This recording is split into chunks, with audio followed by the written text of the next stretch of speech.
All right, welcome back. It's good to be back. It's been a while. Noah went out for his birthday, which he's a grown man and celebrates his birthday still, so that's certainly interesting. And I was across the country, and of course, Noah can't figure out a way to make that work because he had to celebrate his birthday, even though he's a grown man. But we're I went to dinner. I went out to dinner.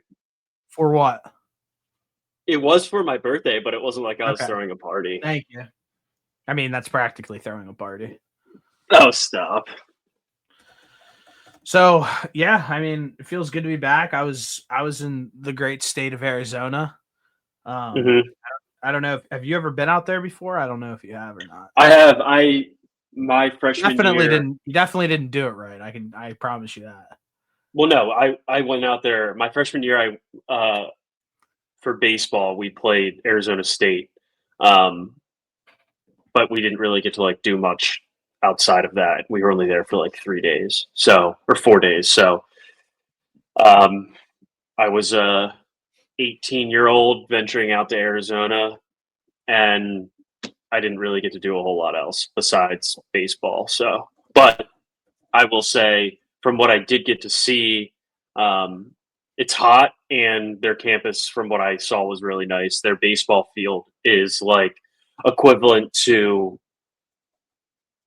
a minor league baseball field, like the Harrisburg Senators, but nicer. Um, Interesting pull there by you. Yeah, I mean, it's nice. I went to the Arizona State Texas Tech game. I went to the Arizona Cardinals Green Bay Packers game. Um, great two great games, honestly, to go to the past weekend because they were both super competitive. Yeah, I mean, that Texas Tech Arizona State game was awesome. We were talking about it before this, but elite jersey choice by Arizona State. And then, I mean, Kenny Dillingham just continues to have those guys dialed in for games like that. A huge upset for them out there in Arizona State. And then you got to watch your Cardinals play. Unfortunate that they didn't pull off the win. It was down Not to the unfortunate wire, for me. but Not unfortunate for me. I took the Green Bay you won Packers a lot money of money line on that. when they went Yeah. down. Sweated that one out, but yeah, I mean, I do want to talk a little bit about like the direction, I guess, of the Cardinals, like if that's cool with you, because Yeah. as of late, it's just like there has been Kyler is a polarizing player. It was probably the best way that I would describe Kyler Murray as like a quarterback. And as of recently, Jacoby Brissett has come in, has stepped into the role as Kyler has been injured with this foot sprain, and the offense has looked a lot better. Let's just say Yeah. over the past. And I don't even know, like, I guess like my pushback on that, like, automatically is like the offense doesn't look like amazing. Like it's not like they're going out and they're like looking like the Indianapolis Colts. Like they're not really scoring. They're still not scoring that many points. I'd still say that Marvin Harrison Jr. is still a letdown. He had 2 catches last week. He drew a few PI, which obviously won't show up on the stat sheet, but ultimately at the same time, it's like they're not like thrashing like on the offensive side of the football. So what I'm trying to get to with all of this is like where are you at with Kyler Murray, and for the Arizona Cardinals fans who are so quick and so upset and want to move on, and during the Kyler Murray tenure, like they haven't won a playoff game, they haven't had many winning seasons. Like, one, do you feel as if like the rosters during the entire Kyler Murray administration has been playoff worthy? Have they made the necessary moves to be like viewed as one of the top contenders in the league? And he fought through injury, he came back, and I still feel like he's playing at a pretty decent level currently. And I guess my question for all of this in essence is just like what's a better option at this point? So there's a lot of things here. For starters, I wanted to just say that For the people that say the offense is better, if you look at it, they're still scoring like right around the same amount of points that they scored with Kyler Murray at the quarterback position. Um, I think it's fair for people to say, well, Trey McBride looks a little bit better because I have noticed, I specifically him because I have him in fantasy these last 2 weeks. He's seems like he's been getting the ball a little bit more. Correct me if I'm wrong, but you're Sure. still getting the same outcome as far as points. But the Jacoby Brissett piece of this is people will probably look at his stats that he's put up in these last 2 weeks, and I believe he's thrown for over 300 yards both times, but you're still getting a loss and you're still scoring like mid 20s on average, which is right around what the Cardinals were doing with Kyler Murray. So I don't even really know if it's fair to say that the offense is better. What do you think about that? Is that fair? Yeah, I think a lot of it has to do with just like what the play calling was like the first few weeks of the season, where I came on here and said multiple times like Drew Petzing stinks. Drew Petzing stinks. He needs to get these guys more involved. Blah blah blah. He's getting Trey McBride more involved.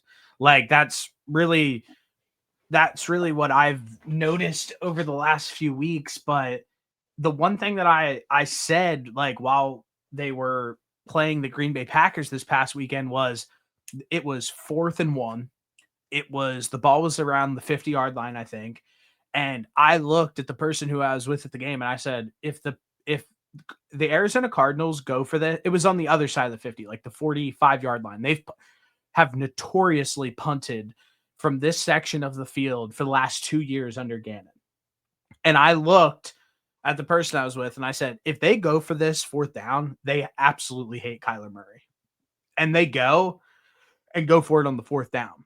And they didn't get it, but it was just like, where's the consistency like with this coaching staff where like 9 times out of 10, they're not going for a play like that. And then they go out when Kyler's not playing, the guy who's probably the most dynamic athlete on the field, and don't never allow him to take the matters into his own hands and try to get a 4th down conversion.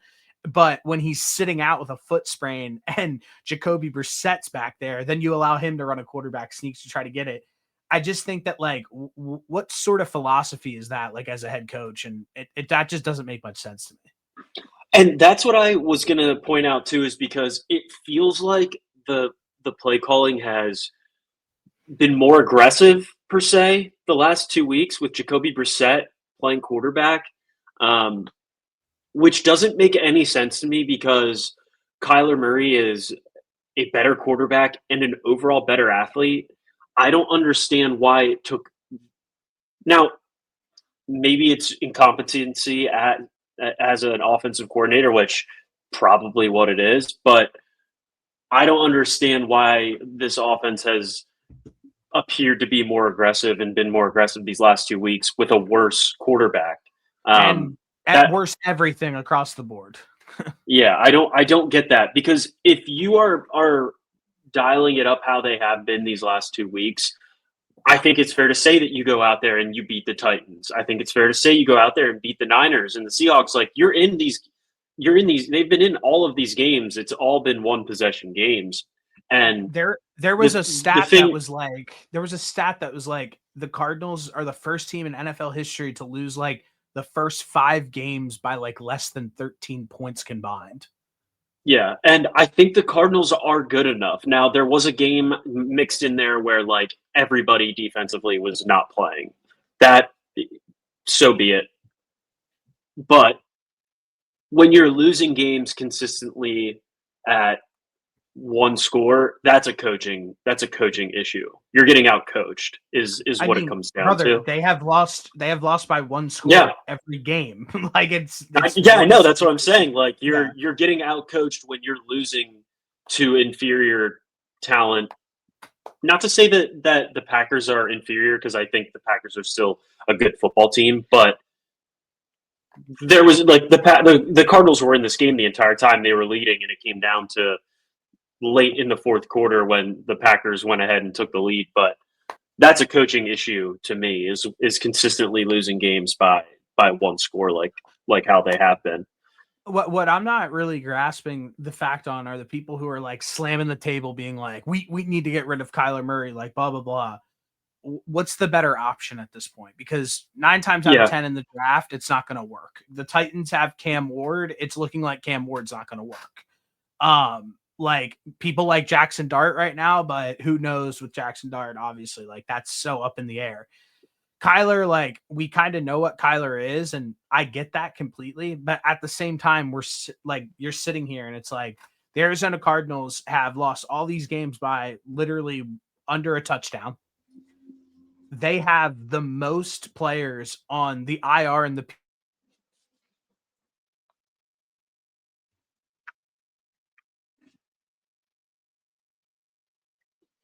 past years. Where did I cut out at? they have the most players on the IR and the PUP. They have the most players in the IR and the PUP. Sorry about that. Their first round pick this year, Walter Nolan, has not played yet. Their first round pick from last year, Darius Robinson, missed majority of last season and now is injured again with a pec injury. He hasn't played much this season. Garrett Williams is out. They lost Sterling to a ACL injury in camp. Garrett Williams is out. I think I just said that, for 8 weeks. Then like the kid from, I can't think right now, Will Johnson Yep. from missed a few games. Like it's just like there's so many key injuries. James Conner's down.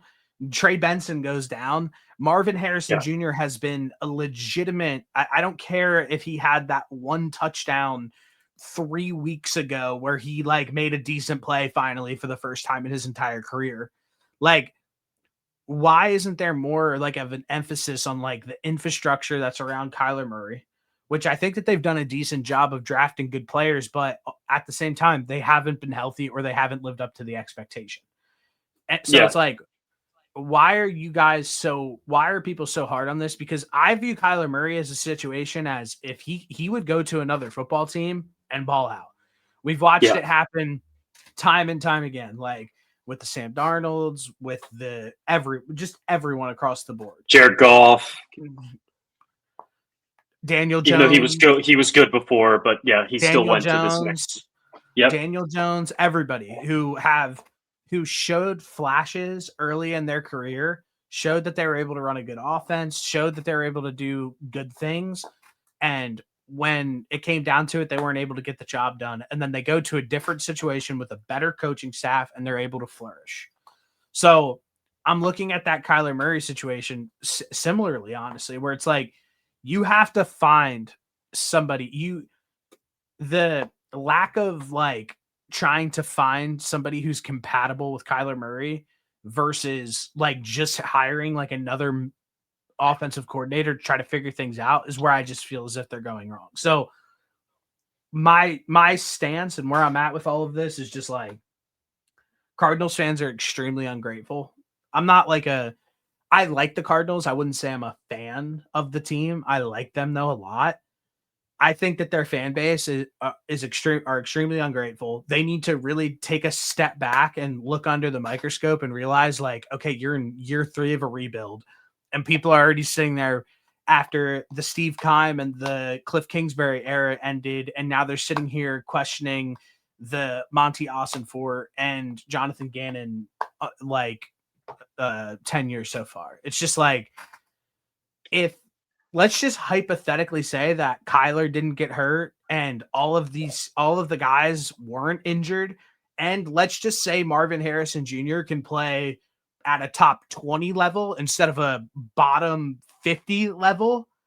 Like the Cardinals are in a world or probably have 2 losses this season so far. Yeah. If not less than that. Yeah. Yeah. And I think there is a certain point where if you're a good enough coach, you can coach around guys being injured, because everybody in the NFL deals with injuries. That's just part of the game. But there gets to be a certain point where you're missing too many guys to make up for those injuries, and it just becomes kind of overwhelming. from a game planning standpoint, it's like, okay, well, now we have guys out here that are third string that aren't even really getting meaningful reps that you have to go out there and play against Jonathan Taylor and Michael Pittman and all these guys, right? Where it's there's only so much that you can do from a coaching staff perspective. So my other question to you is, do you think the Cardinals fans have the right to be mad at somebody for the way that this has gone? And do you think it should be more so at the coaching staff rather than Kyler Murray? Yeah, like why are you not mad at the coaching staff? Like Right. why are you not mad at the offensive coordinator? Why are you not mad at Gannon? Like those guys are clearly in over their heads. And what's going to hurt is like you should move on from Gannon after a season like he's having this year, and the tendencies that he's shown and the inability to like have a backbone on like the decisions that he makes. Like over and over and over again, he makes the wrong decision. Like where it's just he's way too conservative as a head coach. That's why every single game comes down to the wire. That's why there are miscues and blunders on offense, defense, and special teams that cost them games. I think back to the Seahawks game, for example. Yeah. I think back to the defense and the offense in the game against the Packers this past week, and it's just like how many times, and 2 seasons ago, the one that everybody remembers is that Vikings game. I say it all the time, is like that's when his like true color showed, where it was like 4th down, you were in a clear spot to go for it and try to put the game away. You go and you kick through, you kick a field goal, you miss it, and you get let them right back into the football game. From that Yeah. moment on, it's been all downhill. So they won't get rid of him, and it's going to suck because it's going to be, this season's going to be a lost season. Next season will also be a lost season because of the inability to just cut ties with coaches when you know that they don't have it. And then they're going to have to go into the 2027 season with a new head coach. But yeah, I think that they're in a very weird limbo right now, because I think when Kyler comes back, I think that they're going to be able to go and win some of these football games like going down. I think that they lose to the Cowboys next week, but the rest of the season, like there's no reason why that they can't rip off some wins on this schedule. And I think that they'll probably be floating around like the middle of the draft, and that's not going to do them any favors. That's where they've been like the last few seasons. So everybody that's sitting there being like, oh, like it's time to get rid of Kyler, he's the guy that's going to get who's going to get canned like this upcoming season. It's like, okay, well, I personally disagree, because you're not going to be picking at the top of the draft. What are you going to do? Sign Mac Jones to a big deal in free agency? Like, I'd rather have Kyler at that point. Like, that's a little bit of an oversight. He has 3 years left on this deal. There's no way that they're just going to move on from him at this point. I just don't foresee it personally. But that's really what I wanted to talk about, like off the top, because when I was watching last week and hearing everybody like in the stadium and fans talking and sitting in cigar bars, like smoking a cigar, talking about the Cardinals with some of these teams, it's just like, are you guys really trying to sit here and say that they should roll with Jacoby Brissett for the rest of the season? Like, that is ridiculous. That is just like a ridiculous statement. And I guess it's just years of being let down and let down and let down. And I get it. It sucks, but outside, it's hard to run an NFL franchise. You look outside of like what, 5 NFL franchises, and majority of them are pretty much middling. It's like the Eagles, the Kansas City Chiefs, the Patriots, the Packers, and I don't know. That's probably it of the teams who have been like successful for like 20 years, like 15 years, 20 years. Yeah, for a good stretch. Everybody else is completely middling. So like you're going to be living in this world where that's a possibility. And I think that like in a different world, this could be one of those seasons for the Arizona Cardinals where it could have potentially been a pop if some things swung their way with some injury luck. But the reality is that's just not where they're at right now. So this is the reality that they have to face moving forward. Yeah, I've got two other things. So I completely understand the fans being just like tired of the consistent letdown. Like, I would assume that's probably where a lot of that stems from.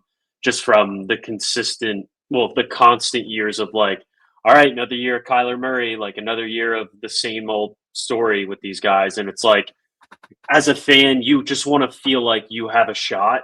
And after the years of disappointment, it seems like they're at a point where it's like we don't even feel like we have a shot. So the knee jerk reaction is, all right, well, who's been here consistently throughout this depressing time? And it's been Kyler Murray at quarterback, even though I think he deserves some of the blame because he is the player and he is the one making the decisions on the field. But I think that the coaching staff deserves just as much of the blame as well.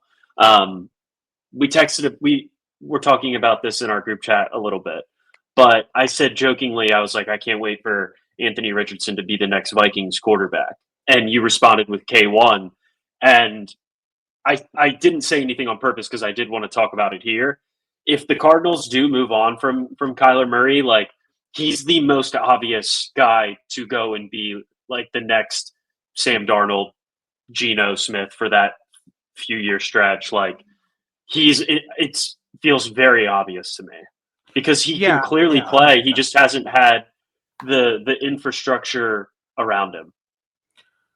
Yeah, I mean, like you saw what he could do. Like everybody for everybody saying like, oh, like it's the Kyler Murray problem is, or the Marvin Harrison Jr. problem is because of like Kyler Murray, like blah blah blah.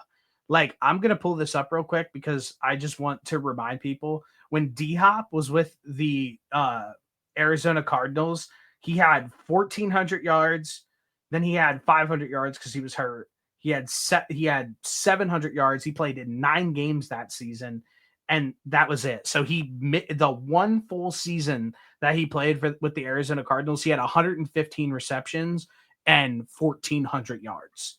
So, like, if you think that K1 can't sustain like a number 1 wide receiver, like he's proven that he could do that. So I just think that like, and the one last thing too, and then we can move on is like the stuff with the leadership thing with him, where like it seems like everybody just loves to try to like kick him when he's down. That's like he's like everybody's favorite player to pretty much kick while he's down. The leadership thing is like, who have you heard say that he's a bad leader outside of or like inside of that football building? Nobody. Probably nobody. Like the one dude that made a video like a few weeks ago was a guy who was on the team for 3 months and got cut. Other guys who say it are just old heads who are on the call for games or like, oh, like well, I'm not seeing Kyler Murray like do this, that, and the third. It's like, okay. Like, have you ever heard somebody inside of that building say anything negative about Kyler Murray? Probably not. The thing with that is like, I always take those reports with a grain of salt because the guy that, well, for starters, the guy that got cut probably just has a sour taste in his mouth because he got cut from the NFL. So, like, why would he go out there and I mean, you can look at it both ways. Like, why would you go? You could easily go out there and say something bad about the Cardinals so that he feels vindicted about whatever happened. And the guys in the booth, it's like their job is to have talking points, and if they see one thing that is like worth talking about, they just kind of run with that. Is what I've noticed. And then there's times where reporters just straight up get things wrong, and it happens. There's plenty of times where reporters have gotten things wrong throughout the NFL, but I would say that majority of the time, well, I guess not even majority, like very, very few times you hear anything bad about Kyler Murray. And if it is, it's a one-off situation here or there. So like from a leadership standpoint, I wouldn't worry about any of that at all if I'm a Cardinals fan or whatever. But I think the one thing that if you are a Cardinals fan, the one thing that is a valid reason from wanting to potentially move on is just the injury history because he has been banged up. But other than that, I don't think you have really any ground to stand on. I'm right with you. But that's just me being like nitpicking it. Yeah, it's just frustrating. I don't know. I just don't know I don't know what a better option is right now for the Arizona Cardinals. It seems like he's gonna have to play out his contract before they make a change. But this is what the Cardinals would be set up for, is getting a mid-round pick, taking a rookie quarterback, it potentially not working, them having to bring in a guy that didn't work at his previous spots, and hoping that they're able to salvage it that way, i.e. the Pittsburgh Steelers, or currently what the Vikings are going through right now. So take a look at how I bet the Vikings wish that they kept Sam Darnold. For sure. And this is actually the first year that this has worked well for the Steelers, although it is early. But I would say that Aaron Rodgers has looked better than what their previous quarterbacks have looked like up to this point. But running a gamble on a guy for 1 year that is a journeyman is not how I would prefer to run a team, when you have a guy that, in Kyler Murray, when he is playing well, is better than whoever this other option would be. It's just a matter of investing and making sure that you have the right things around him, which obviously isn't an easy thing to do. Yeah, I mean, last thing we can move on to is like that's like Trevor Lawrence. Like the Jags are 4-2 or something like that. I forget the record off the top of my head. They just a week ago came back from a 14-point deficit and beat the Chiefs, who are like absolutely humming on offense. Mm-hmm. And then like everybody's like, yeah, like Bill Simmons stays, like, yeah, like he's just one of those guys. So I just think it's going to be on a new team next year. It's like Trevor Lawrence is not going to be on a new team next year. Like, are you fucking stupid? No. So I don't know. I don't know what everybody's obsession is. Like if you want to sit here, and we'll talk about this next, because I think it's a good segue. Like the quarterbacks who are like actually like plant your flag on, like they're cooked. They're never going to play football again. I think that there's two very obvious names on this list. And I think one is Tua Tagovailoa, and I think the second one is Justin Fields. Like those saying that for well, I mean, there's a lot of people who disagreed with that and thought that Justin Fields was good. It's just like, if Justin, the fact that they continue to like roll out Justin Fields on a week-to-week basis, like if you have a game where you get sacked more times than you have completions, or the same exact amount of time that you have completions, you should never be allowed to play football again. That's just my personal opinion. Fair with me. And then on the other side of the equation with the Tua Tagovailoa situation, that has been a point of contention for like a very long time. It's like, is Tua that good? Like, what is he like? Blah, blah, blah. This game against the Browns this past weekend, where he had like a complete inability, and it happens every single time he plays, when it gets like a little cold, when the weather's a little bad, whatever, where it just seems like he cannot play in inclement weather in any way, shape, or form. And he can barely play in normal weather. But like, I'm just saying, like, where is the issues with continuing to continue to roll out with Justin Fields, where he's almost proven that, guess what? He has 0 picks though. Like that he has no business being on a football field currently. And it's just like, okay to sit here and be like, okay, like Justin Fields is done. Dude, we've been saying this, that he's not been a good quarterback for the last 2 years, probably since 3 years since we started doing this podcast. Is we have been anti Justin Fields. He is a guy that should probably be on a practice squad, if that. Like, he's a great athlete, but he is a god awful quarterback, and I don't understand how teams can continue to convince themselves that they can be the one to fix this guy, especially the New York Jets, one of the worst run organizations in the last. The Jets have been as poorly run as like the Browns and the Titans, and as of recent, like one of the worst run organizations in the NFL for the last handful of years. I don't understand why they thought that they were going to be the ones that had the answer to unlocking Justin Fields as a quarterback. I don't get it. I don't understand what teams see in him. I truly do not get it. And they're just the Jets have found out the hard way, and now they're stuck paying this guy, and you're going to have to deal with Tyrod Taylor as your quarterback for the foreseeable future. But I don't know. We've been off the Justin Fields quarterback situation for a long time, but somehow teams keep convincing themselves he's a starting quarterback in the NFL. Yeah, I think that I want to go back down to Miami because I think you hit the nail right on the head. They need to figure the Jets are a complete dumpster fire. They're going to have to figure something out. That is what it is.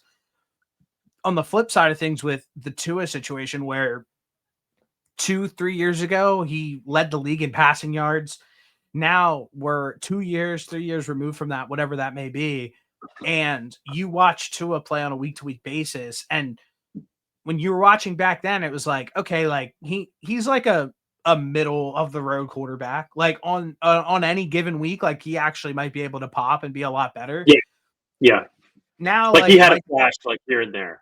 Yeah, like now Mike McDaniel's like absolutely fighting for his life, for his job. He's ultimately going to get fired. I mean, the writing's pretty much on the wall for that. It hasn't really worked out for him.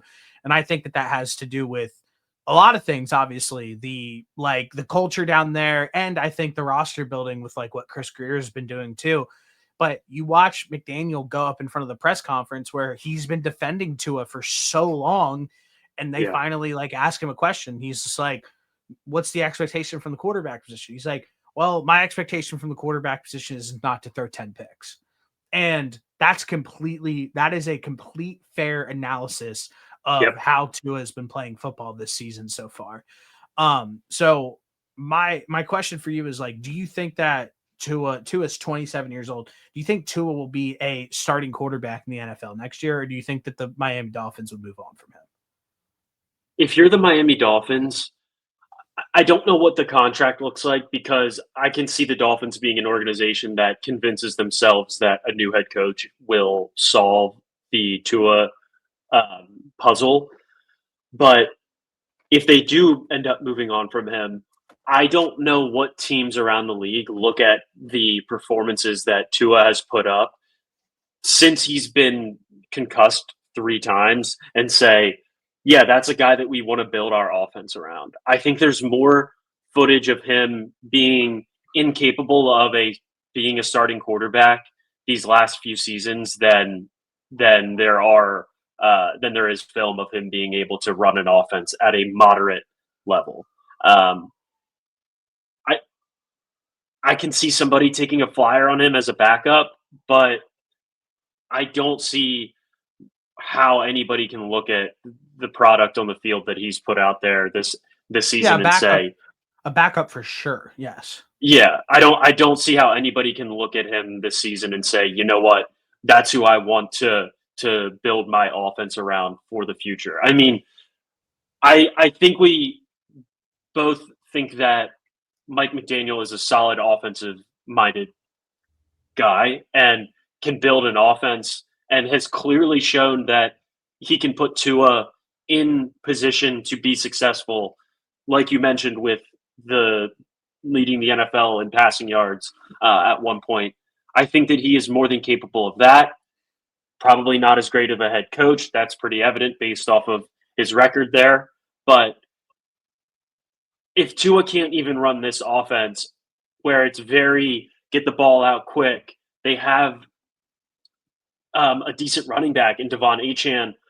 If he can't even run this offense, I don't know what type of offense will end up working best for him. And I don't see any team being extremely eager to want to have Tua be the guy for them moving forward. Yeah, I mean, he's a dumpster fire. I mean, that's it's bad. And even some of the quotes that he came out and said, like in his press conference, where he's just like, yeah, like the leadership's bad. Like this is bad. He's the like, leader. He's bad at leading. Yeah, he needs to take some accountability for that as well. So it's just really weird. It's a weird situation down in Miami. So yeah, I just wanted to see what you thought about that. Obviously, those seem like two quarterbacks that are out of jobs. Whether you like it or not, when you decide that you want to be a quarterback, when you start playing midget football, pee-wee football, that automatically comes with some form of leadership, whether you want to be a leader or not. So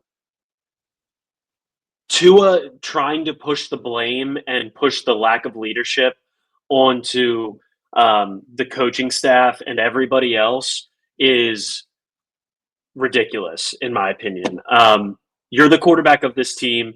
You're the one that's responsible for distributing the football, for making plays out there, and you're not doing any of it. And you haven't done any of that in a little while. Take some responsibility for that.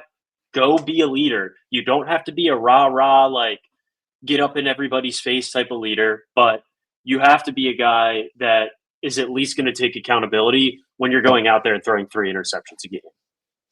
That's nobody else's fault but your own. Correct. And some of the picks that he threw last weekend were very bad. Horrible. Horrible. So I just wanted to ask you, obviously some major news broke since the last time we talked, and that's that James Franklin was fired as the head coach for Penn State football. You sat here and said that you wouldn't really expect them to be able to move off of that because of the buyout, blah blah blah, this and the third. My first initial response to you on that was like, if you sign up for a buyout like that, one, Penn State is one of the premier football programs in the country, so they have the pockets to be able to handle that and like keep business moving as usual. So I didn't really think that the buyout was that big of a problem. What really shocked me, and I texted this to you, and I hate James Franklin. I have been pounding the table for like years on like he's not the guy. I'm genuinely shocked that after every single thing that that he's done for that program, and some people may think otherwise and say that he didn't bring back the program from like a dark time. I would argue that he did. I don't think that I wouldn't give Bill O'Brien like the hat off on that one. That was all James Franklin. Everything that he done, all the games that he's won, the Big Ten championship, bringing them back, bringing them to like relevancy, like in totality, to see them move off of him, like after a rough 3-game stretch in the middle of the season, like genuinely shocked me. And I understand that the coaching situation in college football is weird and the timelines are weird and like you got to hire guys within a certain amount of time, and there could be potential people in the college football playoff who won't be able to get to interview for the Penn State job because like they're coaching at that time. Like we've same with the players too. Like they had to make like Bo Perbula had to make that decision. We talked about it countless times. They need to fix something like this so shit like this doesn't happen. But I really thought that it was a pretty, I said classless. I said that to kind of like be dramatic a little bit, but really I think the word that I would use now is just a really shocking move. And I'm not sitting here saying that might affect anything that happens with the next coaching hire, but you got to have to sit here and think like, it's got to affect it a little bit where it's like, holy shit, like the guy that's done everything for Penn, like post Joe Pa, the guy who like did all of that for Penn State and was pretty damn successful, like in the court of during his tenure, like got like fed to the wolves, like during a 3-game losing streak. It's like, what's that mean for me? Like I said, I could be exaggerating on that like a little bit, but it's always something to take into consideration when you're talking about some of these coaching situations. So go ahead, the floor is yours. Yeah. So obviously there's like a lot of things that I have to say about this whole scenario. I'll start with the buyout. You were correct. I was hesitant because I didn't know the way that the contract was laid out was um, he had to find a job elsewhere, and that Penn State wouldn't end up ultimately paying all $50 million of that buyout. They just have to pay the difference in whatever his new salary is. So I didn't know that. So realistically, it's not going to be 50 million because he does have to put in a good faith effort to find a new head coaching job or any job for that matter. And with the amount of coaches that have been fired within the last few weeks, I do think that he will find a new head coaching job before the end of the season. So you were correct about that. I could not believe on that Sunday morning that I was getting the notification that he was actually fired. It felt very almost like, I don't know the exact word, but it felt very like non-Penn State-ish. Like Penn State has been very like traditional and like by the book and like I don't have any other words to describe it, but you get what I'm trying to say is like very, very unexpected for them to move on from him in the middle of the season like they did. Now, I'll say this, I think it was the right decision to do it at this time because of the way that college football timeline lays out. Whoever the next head coach is going to be has to, I believe that it's going to get announced whenever that is figured out. I think the goal is the beginning of December. But I think that the timeline of them firing him had to happen because at that point, you wait till the end of the year, you're almost just denying the inevitable.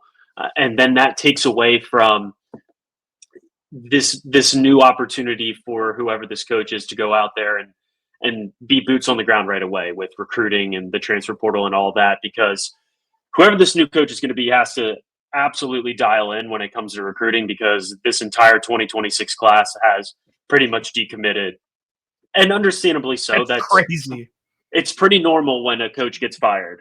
But it seems crazy. Like all of the, just from outside looking in perspective, like, cause it was on my feed on X. It was like, oh my, everybody's out at Penn State. It's like, holy shit. Yeah.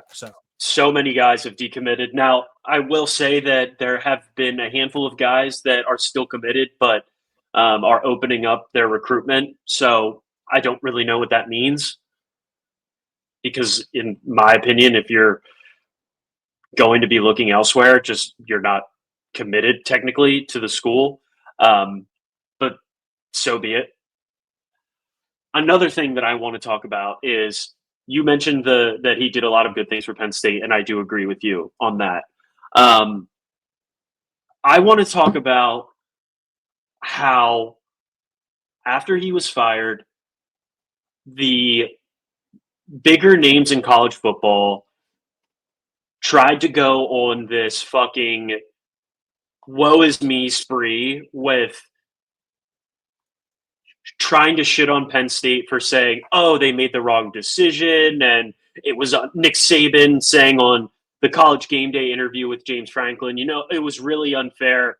Fuck you guys, because we had to sit here as Penn State fans every single time that Penn State would play in a big game and then lose a big game. We had to sit here and listen to these fucking dickheads go, oh man, like, Franklin can't get it done. Are they going to move off of him? All this negative publicity for Penn State. And for them to flip the switch the second James Franklin gets fired and say, it was really unfair, is absolute bullshit, because they would lay into Penn State and James Franklin anytime that they had a chance when Penn State would lose a game. And they deserve to be laid into. Penn State deserved it because they couldn't win the big game. But for them to try and say that this was unfair, it was such bullshit. And it genuinely made me pissed off, and it's making me pissed off right now. Because another thing, I don't blame James Franklin for doing this, because there is part of him that wants to clear the air from getting fired and whatnot. I get it. How many times does a head coach that gets fired go on College Game Day and do a fucking publicity interview press tour the week after? If there is a coach Probably out there, never. please tell me, because Yeah, probably I've never. never seen that, Yeah. and it's just ridiculous. Yeah, I Sorry, think it gets me fired up. I kind of did the same thing, honestly, where I was like, I thought that they should move on from him, but like once they did it, I think it was just the manner they did it, to be completely honest with you. Like where it's like I understand like the timelines and everything like that, but it was just like all the shit that he's done for Penn State, it was just like, whoa, like they actually just like dropped him in the middle of the season. Like it was like it was like genuinely shocking. So I think that's where a lot of the pushback comes from, like from like the people who that are talking about it, like what Nick Saban said, like, do you think that you were treated fairly like on your way out? It was just like, I'm not saying that there needed to be a parade held for James Franklin, but I do think that what happened at Penn State and him going into Penn State and then turning around this college, I can't even think, this organization and making it like legitimately one of the most premier schools in the country from like a football perspective. Like I felt like he should have been treated with maybe just a little bit more dignity and respect on the way out. And I think that's where it flipped for me too, because I was just like, you know my opinion of the Franklin situation. I Yeah. like just thought it was time. I thought like it like ran its race pretty much. I was like, yeah, it's Yes. time to probably move on from him. Like, but then when it got done, I was like, yeah, I wanted them to move on from him, but like I thought that they would Yeah. like I thought they'd be like decent about it. And I'm not, and who knows, maybe the conversations held behind like closed doors were positive and he's understanding of it or whatever. Or maybe they weren't. But just from like outside looking in, and I think that's where like that panel was coming from that you're referring to when like Nick Saban, like they asked him the question. He's obviously not going to say anything other than the right answer in that situation. James Franklin's like a class act and like he could like run for president pretty much. He's never going to say anything. He's not going to say like a sound bite that like makes everybody fired up. And then Nick Yeah. Saban spoke for him essentially and was like, I think it's unfair the way that you got treated on the way out. And I get where you're coming from Penn State fans. Like, damn, you guys gave us so much shit and then we finally pull the trigger and then you give us more shit. And it's Yeah. like, Like, and it's just like what I said. It's like if they just did it, like if it was just like after the season, like we kind of knew going into like the last game, like this is James Franklin's like final stand or whatever. I even think that like some of the guys on the team were probably pretty upset about obviously him getting fired too, like the whole nine. So it was just I mean, brother, I mean that this might have been the biggest story of the entire college football season outside of like whoever wins like the national championship is like what happened at Penn State the start of the season. So, and then moving on from James Franklin. So, yeah, I mean, people are going to have some strong opinions on it. And I wasn't just trolling when I texted you that. Like it just felt like a bad move from Penn State to treat a guy like that on the way out. And listen, he's going to make a shit ton of money. I'm sure that he's completely fine, the whole nine. But it's just like optics outside looking in. my pushback on that is a few things.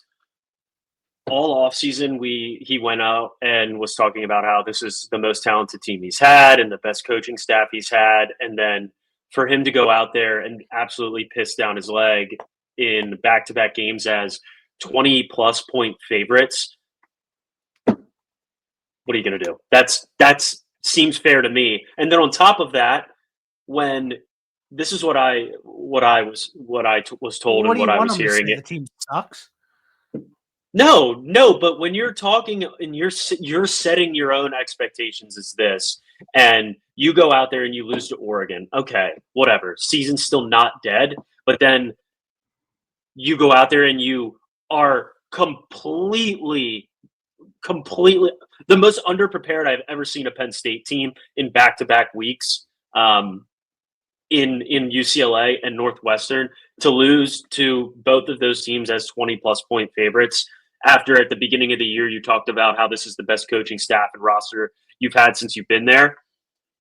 Ridiculous. And on top of that, this is what I was told, and what I heard was after last year, he went to Pat Kraft, the AD, and asked for an extension and a raise. Pat Kraft said no. So he went around Pat Kraft's back and talked to the people above Pat and asked for an extension and a raise. So I think that is what made this much easier for Pat to say, you know what, fuck you. Like, you went behind my back and asked for an extension after I already told you no. And then on top of it, you already went out there and were preaching about how great this team was. And for you to come and shit the bed like you did in those 2 weeks, see ya. I guess I saw that report too. Obviously, what's the issue with that? If your boss tells you no to a raise, I don't necessarily know if it's the right thing to do to go up to another boss above them and say, hey, can I have a raise? I completely disagree with that. That's what I do that every day. So fair. we're off. But, like, me and you are off on that. Like I think that like fine, if James Franklin wanted an extension, like it would have shocked. But if you're Pat, look at this through Pat Kraft's lens. If you're Pat Kraft and you already tell him no, you're the AD, right? Like, you're the athletic director. You're the one that makes that decision, and you already told him no, and he got slimy and went behind your back and asked anyways. Like, I can understand why that would leave a sour taste in his mouth and be like, all right, I don't have any loyalty to this guy. He tried to snake me and he hasn't met expectations. Yeah. I mean, yeah, obviously. Yeah, I don't think that one's that big of a deal, but I saw some people talking about that. The last thing that I want to touch on this, and then we can move on, is like I want to talk about I want to give my dream scenario and nightmare scenario for Penn State football. Are you ready? All right, hit me. Yeah, hit me. Dream scenario would be Sam Leavitt stays in college and Kenny Dillingham, and you get Kenny Dillingham and Sam Leavitt at Penn State next year. Yeah, dream scenario. So the list that I put out, Kenny Dillingham was third, but the list was created prior to the Arizona State, Utah, or Texas Tech game. The way that Arizona State, I think being able to beat the number 7 team in the country, like, is impressive. And I think that Texas I think just adding that, I don't care. I still think that's an impressive win. Yeah, it is. It's still an impressive win to me. But what I was going to say is, like, 1 through 3 on my list were like the margin between the 3 of them was extremely minuscule, and Kenny Dillingham going out there and just like proving that he can win in these big games, plus having Sam Leavitt. I think that is. We talked about job rankings the other day. You want to talk about like a clear difference of like, because we got into an argument about like LSU versus Penn State. I said LSU is a way better job than Penn State, and like Penn State is a way better job than Arizona State. Yeah, 100%. Way better. No matter where the location is and stuff like that, like that is a way better. So him jumping ship to there makes sense. We talked about it the other day because we were talking about like how Adam was like, oh, like, well, Marcus Freeman from Notre Dame to Penn State. It's like Notre Dame's a better job than the Penn State job. And then it's like, it doesn't even make sense why he would leave there. Yeah, it doesn't. It makes zero sense. Now for my nightmare scenario, I feel like you already know what I'm gonna say. Is Matt Rule and Dylan Raiola as your night? Yeah. Oh my god, dude! Yeah. you wouldn't be able to be a fan for at least a year. I mean, that'd be radio silent. You would have to be. That would be the worst. That would literally be the worst case scenario for Penn State football.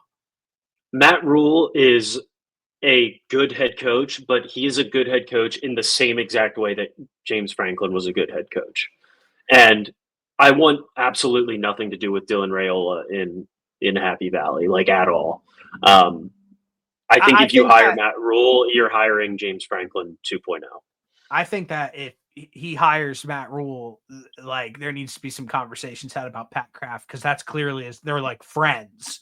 It's like you Yeah, can't just like hire your friend. I mean, that's like no, you shouldn't be in the business doing that. So that's all I have.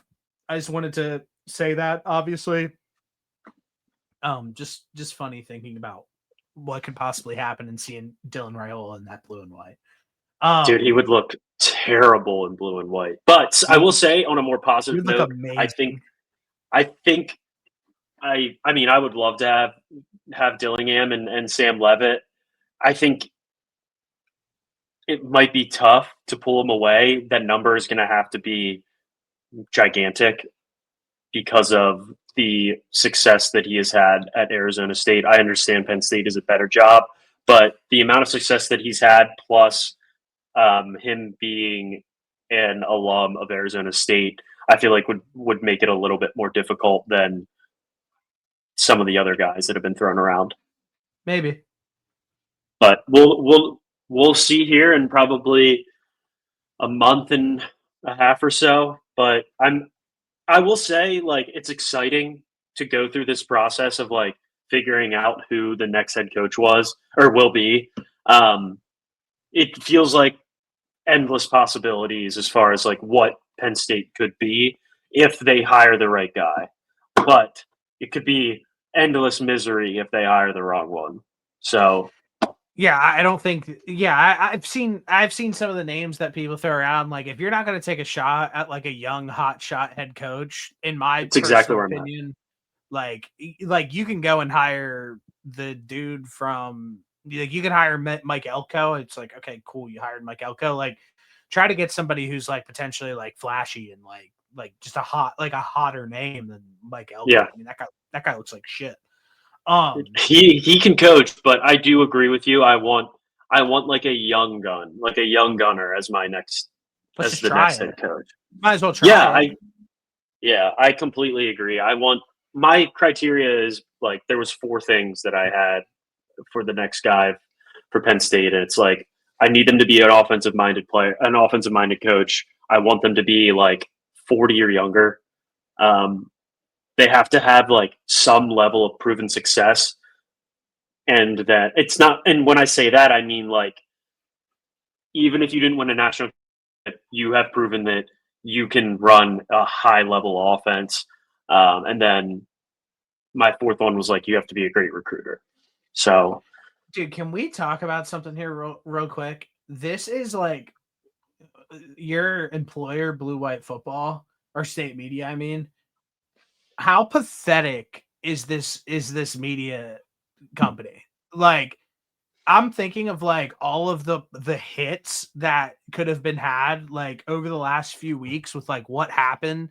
And I commented on it on like that one reel, like yeah, where like James Franklin like just got fired and they were like talking about like you were like talking about the UCLA game. I'm like, that was what? from like that video that I made was right after the UCLA game. Like the process sometimes for getting the videos to them is takes a little longer because it's not just a production team dedicated to Penn State. Although what happens is once an event like that, like once something big like that happens, it should be all hands on deck for whatever college that huge event happened for. So that's why I just took the matters into my own hands and posted my own video because I was like, I can't wait a week for this to get produced and I edited or mean, whatever. So I just ripped dude, my own they 3 minute posted video and put it up.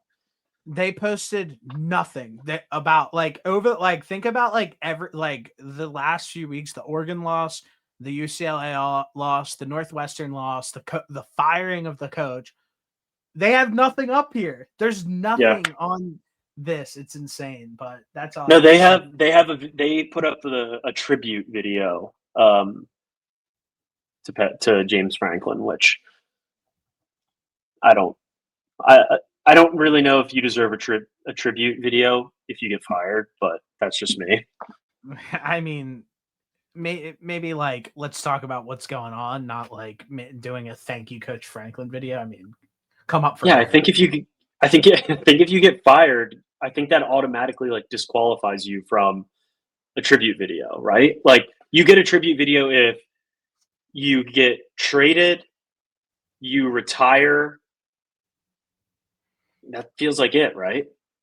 Or you go into free agency and that team doesn't extend you, but that would also kind of lead me to believe that if they didn't extend you, like they wouldn't care enough about you to give you a tribute video, right? It's pretty much if you just get traded or you retire. I feel like those are the only two scenarios you get a tribute video. You know what Obviously, they if you've say? been good enough. You know what they say? If you don't have something nice to say, don't say something at all. Yeah. So I will Fair. I will stay with that. Sure. So we went over this was after week 3. We went over our cross off teams. And I just wanted to see how currently like how they're doing right now. And we went, I'm gonna read off the list that we had, the original list. We had Giants 2-5. We have the Saints 1-6, the Texans 2-4, the Jets 0-7, the Titans 1-6, the Bengals 3-4, and the Falcons 3-3. How are you feeling about that list in its totality? Because I think that like people will hear that and be like, well, what about the Bengals? What about the Falcons? I'm still feeling pretty good about both those teams, honestly, on that list. Bengals, yes, but I think the only team that I am slightly nervous on is the Falcons, just because of. I mean, I guess if we're crossing them They off, just right? We dropped a crossed them game off to if the they aren't. San I was just Francisco going to say 49ers. they're crossing them off if they're not making the playoffs. Is that what we? Is that correct? Yes. Okay, then yeah, then they're getting crossed off because they're not good enough to win their division. But they are like frisky enough to maybe hang around. I just don't think they're gonna catch the Bucks at this point. But they're probably the best cross off team, I guess. That's about it. But yeah, I feel good about the list overall. Then I actually do think there's a team that I want to add to it. Brother, I have 3 teams that I want to add to it. Okay, go ahead. The first team that needs to get added to it automatically are the 1-6 Miami Dolphins. Yeah, honestly, I thought we crossed those off, and I just misheard you. But yeah, they're done. The next team that I want to put on the cross off is the 2-5 Arizona Cardinals. Yep. And Fair. the last one on this list, or there's 2. One I'm going I to have 2 as well. Yeah. And the last one that I want to have like concrete would be the 2-5 Las Vegas Raiders. Yeah. I've got 2 other ones that I'm like that the Penn. I've got one that I think Penn is on paper crossing off, and then I've got another one that I'm very close to crossing off. I think probably I would guess the Cleveland Browns and the Ravens. Shit, I might have 4 teams then. Okay. I'm putting the Cleveland Browns as definite. Who do you have? Yeah. I think that we can cross off the Commanders. I don't think that they're. I just don't think that they're going to be a. I don't think they're going to be a playoff team. I haven't liked what I've seen from them. I think they're the 3rd best team in their division. I'm not there with it yet. Not yet. No, I mean, dude, it's this division's so tight. I mean, it's the second spot in that division, unless if the Eagles continue to free fall. They almost lost a game this past weekend. They came back and won, but like that second spot in that division, like there only might be one playoff team in that division. So I think that as of right now, I know Jaden Daniels is out for Monday Night Football, obviously, but that would only put them at 3-5. And if he can come back, I mean, they could still win 8-9 games. So I don't think that I'm a definite cross off on them. That I'm with you. Me and you both said that the Commanders were going to take a massive step back this season. We're watching that happen in live time, but with the Dallas Cowboys, like massive issue on the defensive side of the football, where they've already let up 206 points, like most of the NFL. Well, the Bengals let up 214, but second most in the NFL. I mean, that's really where it's like either of those teams can finish in second in my head. Yeah, I guess I'm you're there. right. I listen. I'm fine with like I have a pencil right here. I can write it in pencil, but I'm not writing it in pen. That's fair. I just haven't loved the way that they've looked all season, and Yeah, honestly, I think that beat down from Dallas like could very well be like the tipping point where it kind of just starts to fall because these next three games they played the Chiefs, the Seahawks, and the Lions. So like there's a scenario where they easily go 0-3 right there. And yeah, they're sitting at 3-7 and five definitely a straight possibility. losses. Definitely a possibility. So I'm not feeling good about them. I haven't even felt good about them necessarily in their wins. Um, But another team that I'm probably right there on the verge with is the Minnesota Vikings. I don't know what this quarterback situation is going to look like. It feels, Bill Simmons was talking about this, and I think there might be some validity to it. Is this a silent benching for JJ McCarthy, or are they just being extra cautious with him in this injury? I don't think you can keep trotting Carson Wentz out there and expect to be a playoff team. I don't know if you can trot JJ McCarthy out there and expect to be a playoff team. We haven't seen enough from him. He's played 2 good quarters in his NFL career and then been injured the rest of the time. And then if you look at the rest of the division, the Lions, the Packers, and the Bears are all better than the Vikings. I'm At the not there. very least, the Packers and the Lions are. I'm just not there with it. I mean, you're sitting here. They have 3 losses. The Lions have 2 losses. The Chicago Bears have 2 losses. Like all these teams could easily go out and lose a game next week, and the Vikings can win one, and the Vikings could be second in the division.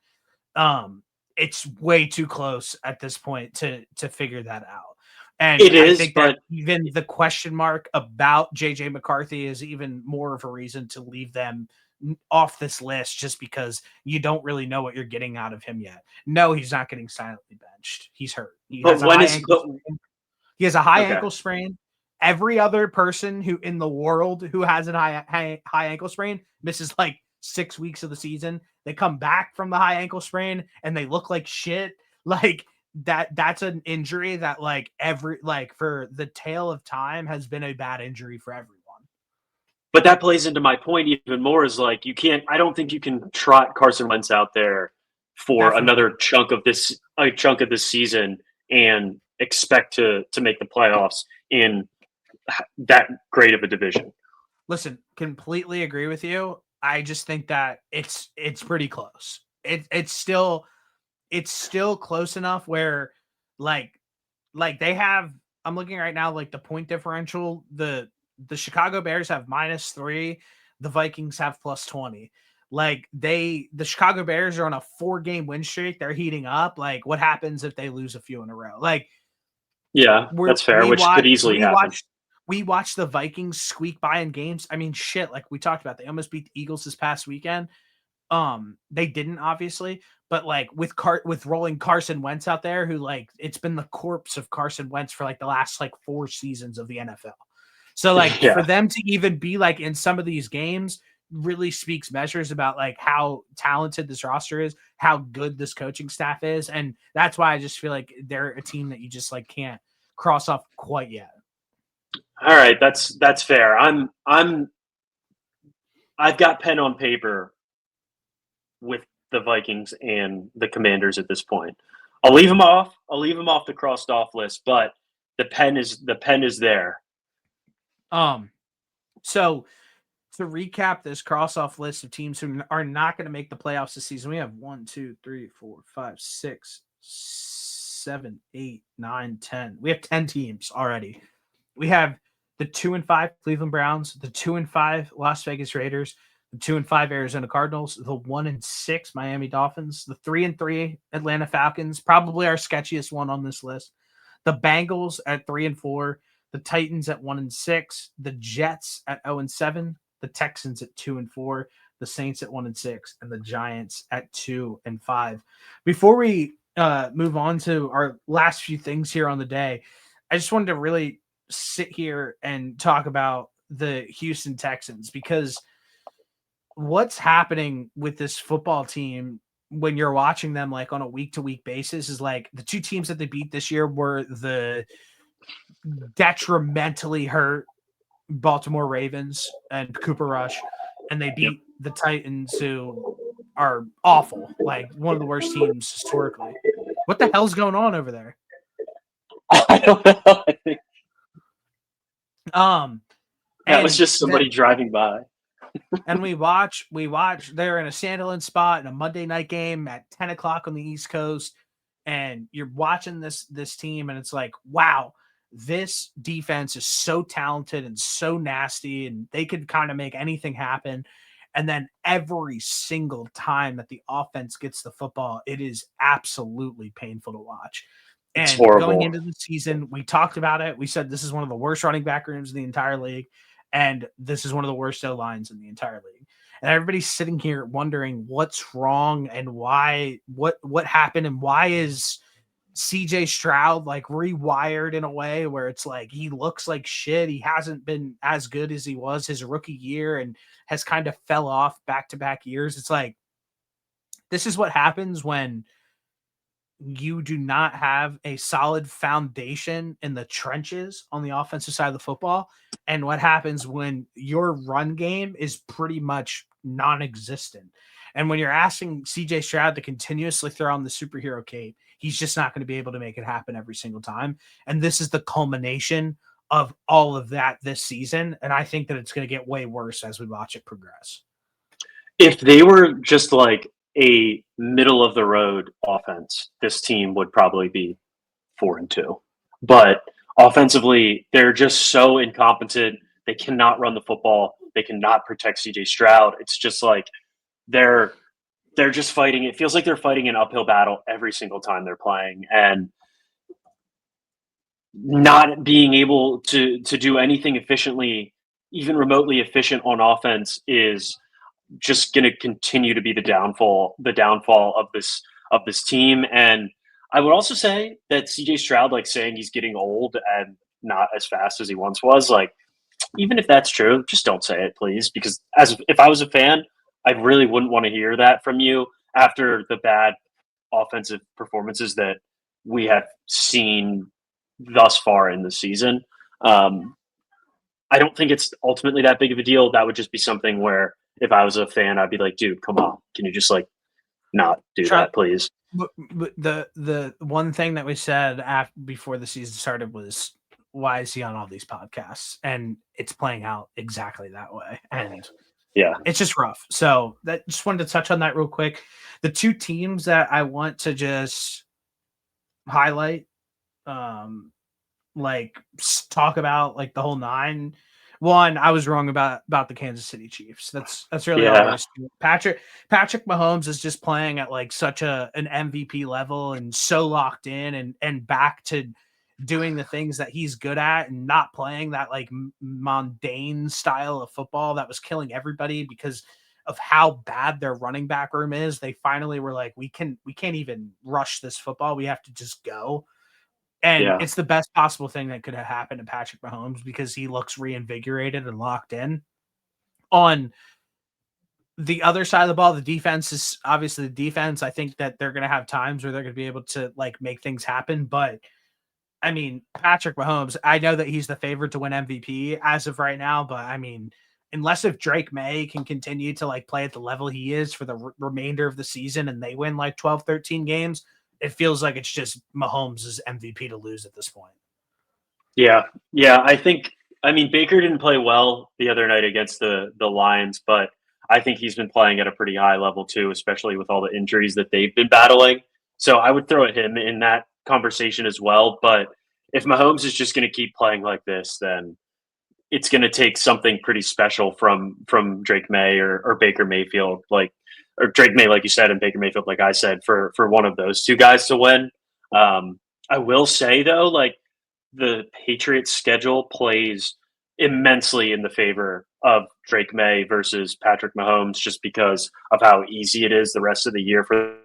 I think they only have one or two more like games where they aren't going to be the favorite. Probably. Yeah, probably just I against know. the I know Bills. they play the Bucks too. I could see the Buck.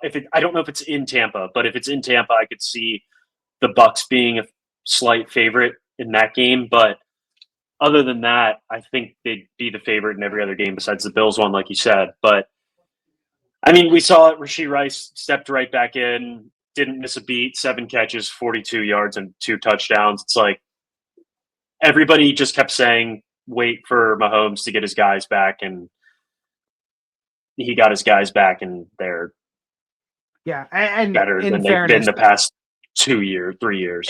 in fairness, he was looking great before that as well, before he got his guys back. So I just wanted to highlight that as well. And the second team on this list as well is just the Detroit Lions. Their ability to run the football is just second to none. They're so talented. It's crazy. It's crazy. Jahmyr Gibbs is crazy.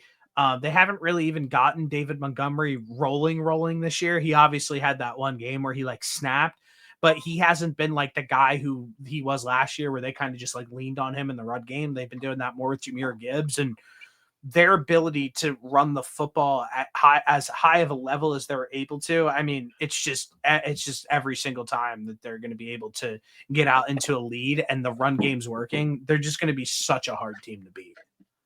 I mean, the best running backs in the NFL right now are Jahmyr Gibbs, Bijan Robinson, and Christian McCaffrey.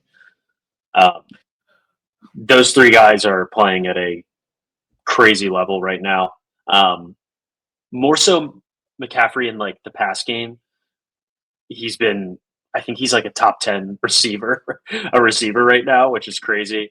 But those three guys have just been playing at such a high level, and it feels like every time Jahmyr Gibbs gets the football, he's just going to rip off like a 35-yard run. Yeah, he's great. I think he's probably the front runner for offensive player of the year. Him and maybe JSN is right up there too. But I think Jahmyr Gibbs is probably in that conversation if I had to guess. I think, yeah, I'd say probably McCaffrey, because the McCaffrey literally, if he keeps playing, like next week, he might break the amount of receiving yards that he had the year that he won Offensive Player of the Year in week 8. So in week 7 or 8. So that's pretty crazy. He's almost slept on a little bit in a way too, and he's just been balling out. But yeah, I mean, the top two I would definitely say is probably like CMC and JSN, because they've just been playing like out of their minds. So those are the reason why I wanted to highlight those teams, is just because like it just feels like the Chiefs are the best team in the AFC, and the Lions just seem to be the best team in the NFC, regardless of record. I know that like the Chiefs have 3 losses and the Lions have 2 losses, but when everything is clicking for them on the defensive side of the football and the offensive side of the football for both of those teams, it just feels like if you catch them on that week where they're actually balling out like that, they're buzzsaw and one of the hardest teams to beat in the entire NFL. I'll also say right hand up, and the amount of shit that I talked on the Lions this offseason about them taking a step back because of them losing their coordinators. At this point, I've been proven incorrect, because they've looked pretty freaking good on both sides of the football. Right there with you. Through 7 games. So Lions fans, there you go. The Super Bowl window is not technically closed yet for you guys. You are just too talented of a football team.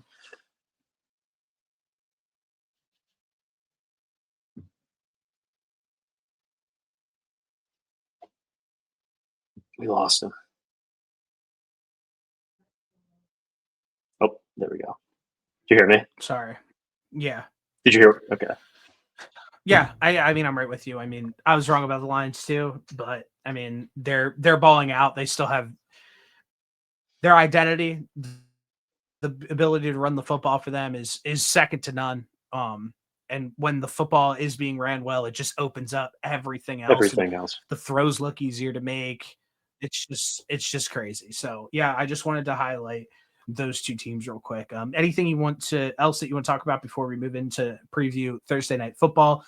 Sorry, I will be more on my game next week when we're going in. I flew in like literally last night, landed at like 1 a.m. and didn't sleep last night, worked, so my bad. I will say this. I have no problem admitting when we are wrong on a team because not everybody goes out there and will voice their opinion about how they feel for all the teams in the NFL. You're not going to get all 32 of them right. That's blatantly obvious, but I have no problem admitting I'm wrong. Yeah, I mean, that's for all the fan bases out there that try to rub it in our faces. Did I just say I was wrong? I just said that I was wrong about the Detroit Lions and the Chiefs. Those were two teams that I was down on going into the year, and I was like, they're good. I mean, they're fucking good. So there you go. Yeah, I know that wasn't like me directing it at you. Yeah, that was just to the fans, fans of those teams that ultimately will circle back around. 100%. So, okay, now Thursday Night Football, the Vikings are at the Los Angeles Chargers. As of now, the Chargers are 3.5-point favorites. The over-under sits at 44.5. Yeah, it's really hard. We talked about it like before this. It's really hard almost to assess both of these teams. It's nice to see the Chargers getting some guys back on defense. I think Joe Alt is still doubtful going into this Thursday night game, or he was doubtful last week because they knew that this was going to be a short week potentially. Maybe he could play. But it feels like 3.5 is potentially too many points. I could see this game obviously being a barn burner. Is there anything that you like about this? Herbert obviously went out last week and absolutely balled out, threw for 400 yards. And of course, everybody had something to say about the interception that he threw. But I mean, he's still playing at like an absolutely crazy level. It's a shame that he wasn't able to have a fully healthy team around him for this entire season. Completely agree. Unfortunately, I like the Vikings plus 3.5. If that is still, 3.5 in this one. Underdogs just perform so well on Thursday nights. They have been all season. So I'm sticking on trend, even though I just basically wrote the Vikings off. I do like them in this scenario.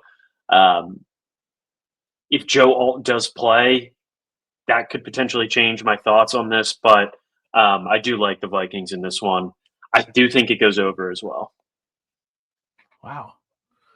Well, listen, any bets that you guys want to see me, I'll either post on my social media or I'll post in the Discord. Everything is in the link below. Make sure you like, comment, subscribe on everything. And we'll be back rolling now moving forward because I will not be doing anything for the next 3 months of my life. Dude, I also wanted to bring up this tight end from the Chargers while we're at it. Did you see this dude?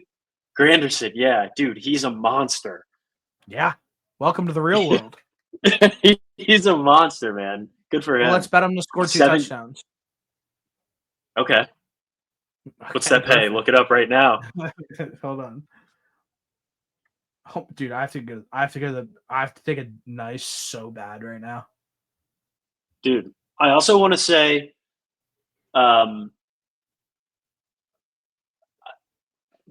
obviously we talk primarily about football in this podcast, but last night was the opening night for the NBA, and that Rockets Thunder game on Peacock legit felt like a playoff game, which was refreshing to see. Now, my expectations is not that every single one feels like that, but that was a great opening night game for the NBA, which was pretty cool. That game was awesome. 002. It'd be nice if their primetime games could feel like that. Yeah, that was considered a primetime game. Yeah, I know. That's what I'm saying. Oh, yeah. If they can figure out a way to have good primetime games, that would be $10 pays $160. I love it.